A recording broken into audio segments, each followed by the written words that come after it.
Guayaquil, el puerto principal del Ecuador. Para llegar a ser la gran urbe que es en la actualidad, pasó por muchos cambios tanto urbanísticos como arquitectónicos.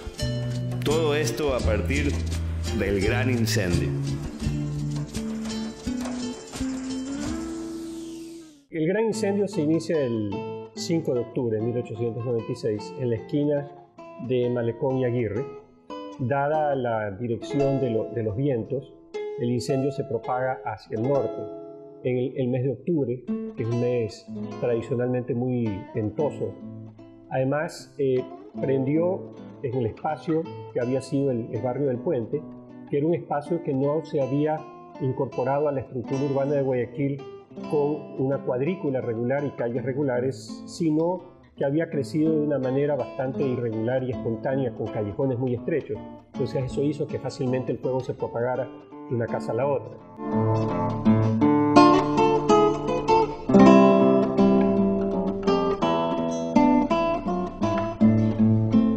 Guayaquil colonial se desarrolla económicamente y empieza a fortalecerse en base a las producciones de madera y a la explotación de la madera, tanto para barcos como para construcción de viviendas locales. La ciudad de Guayaquil en sus orígenes era construida por los mismos constructores que hacían los navíos, que hacían los barcos en el astillero, lo cual le daba unas particularidades interesantes, pero no teníamos mayor exploración en otros aspectos mucho más vinculados a la arquitectura clásica.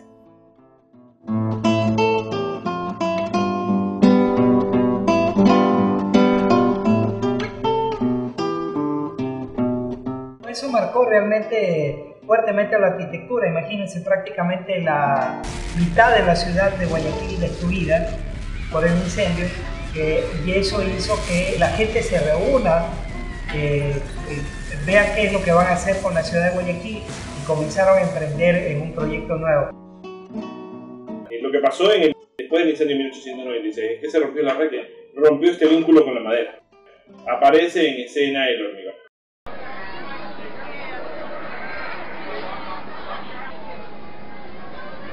El proceso de reconstrucción de la ciudad tuvo tres etapas, yo marcaría. Hay una etapa inmediata, luego de la reconstrucción, en que el municipio emite una ordenanza, la cual la hizo para evitar que el fuego se propague y que pudiera suceder otros eventos similares. Luego hubo una segunda etapa que fue el concurso, una convocatoria abierta que hace la ciudad, y en el cual participan algunos técnicos y se elige el proyecto de Gastón Toret. Antes de ese incendio, lo que tú encontrabas es que cada barrio tenía su propia forma de trazado. El plan de Gastón Toret lo que hace es unificar todos los barrios que componían la ciudad. Cuando Gastón Toret plantea este nuevo plan urbano, lo hace con dos directrices.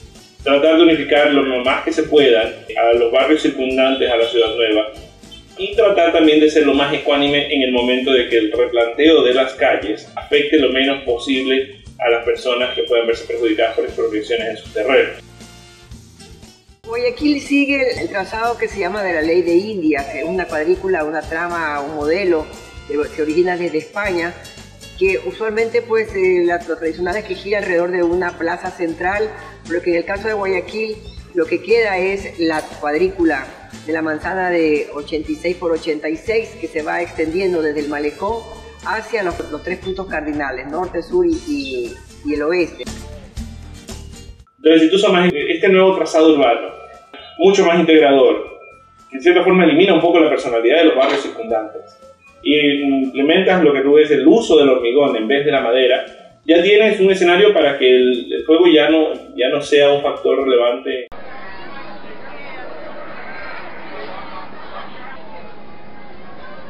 Es una época en la cual la construcción que se empieza a dar aquí en Guayaquil ya no está vinculada con la construcción vernácula.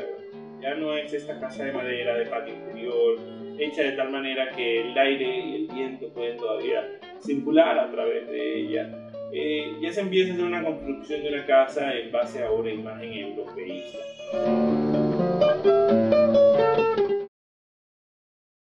Academicismo sigue todo un planteamiento y modelos, de tal manera que la ciudad comienza a tener referentes que lo van orientando de una mejor manera para su planificación. No fue sino hasta 1929 cuando Francesco Macaferri, que había sido uno de estos arquitectos que llegaron a Guayaquil, funda esta primera escuela de arquitectura anexa a la Universidad de Guayaquil, que ya existía. Entonces, esta primera escuela de arquitectura era una carrera que duraba 5 años, con un sistema bastante tradicional vinculado a lo que habían sido la formación de las bellas artes, con algunas materias de tipo técnico, pero el gran problema que había era la falta de profesores. El primer graduado como arquitecto de esa escuela de arquitectura fue el arquitecto Héctor Martínez Torres. Como estudió simultáneamente las dos carreras, él sustentó su tesis de arquitecto en la mañana, fue el primer graduado de arquitecto en esa escuela, y sustentó su tesis de ingeniero en la tarde, y fue el segundo graduado de ingeniero, porque el primero se le adelantó al sustentar en la mañana. Entonces obtuvo los dos títulos al mismo tiempo.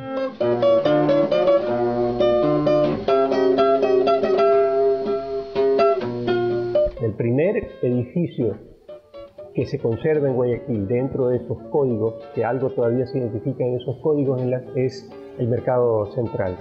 Él hizo un arquitecto portugués, llamado Raúl María Pereira. No era arquitecto, en realidad él se firmaba como arquitecto, pero en realidad era artista, que hizo el proyecto del Mercado Central. Y el último gran proyecto dentro de los edificios públicos que se hace con estas características en Guayaquil es el Palacio Municipal.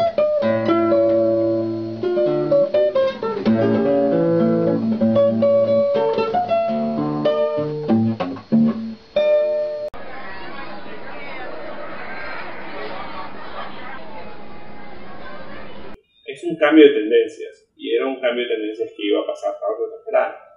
Guayaquil tiene ese cambio más temprano de lo que la gente piensa, ¿no? En 1929 encontramos que se hace el municipio con el proyecto de Macaferri, y en el propio año, pocos meses después, Macaferri hace una casa moderna para él mismo. Entonces Macaferri era académico y luego fue moderno, pero inmediatamente.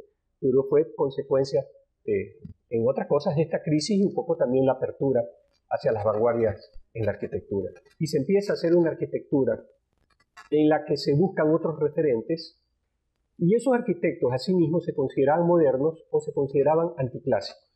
Por ejemplo, está Héctor Martínez Torres, está Joaquín Pérez Nin, que su referente era la arquitectura de lo que se llamaba en esa época la arquitectura colonial californiana. Y surge una arquitectura neocolonial que se desarrolla en dos barrios de Guayaquil. El barrio del Salado y el barrio del Centenario, que eran los barrios de las élites, sobre todo el barrio del Centenario, y que consideraban que la arquitectura moderna pues, era tal vez muy simple para lo que ellos querían representar.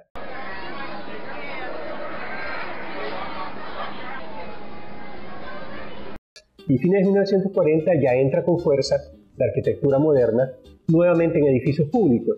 Si el último gran edificio público había sido en 1929, se hace nuevamente otro gran edificio público ya en la mediados de la década del 40. Si habían pasado casi 20 años, que fue el llamado Palacio de las Comunicaciones, que fue el edificio del Correo, y luego la Casa de la Cultura.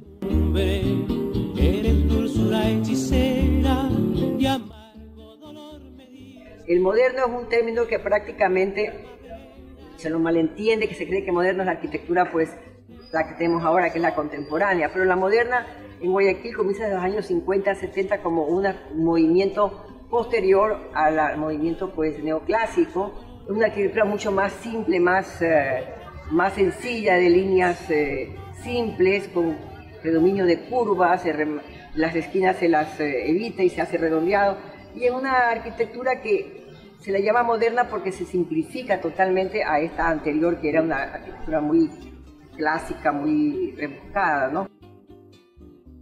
Y así una serie de arquitectos que fueron ya marcando y entrando ya a la arquitectura moderna, que es muy importante en Guayaquil, ¿no? Y es una arquitectura que ya es patrimonial. Por ejemplo, el Banco Central del Ecuador, que es obra de Turillo, ya forma parte de los edificios que están dentro nombrados como patrimoniales ya en esta ciudad.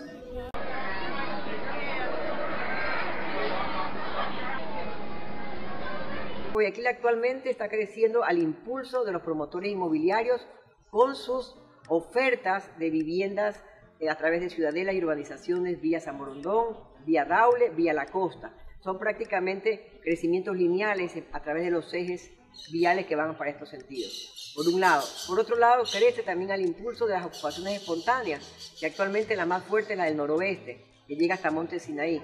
Es una gran mancha que se crece para ese lado, producto prácticamente de la promoción informal de personas, porque eran los que ocupaban tierra y luego las vendían a las personas. Posteriormente lo que hacen las autoridades es formalizar lo informal, lo cual, bueno, en términos políticos puede radicarse con muchos votos y con un nivel alto de popularidad, pero lo que debería plantearse realmente es un plan de crecimiento de Guayaquil, dar pautas de crecimiento, hacia dónde puede crecer la ciudad, dónde no debe crecer la ciudad, cuáles son los requerimientos para que esta ciudad funcione y opere efectivamente. Guayaquil es una ciudad que ha crecido de manera anárquica y todos los planes de desarrollo un poco ahí han ido a la saga de esa presión que ha habido por parte de quienes han llegado a la ciudad.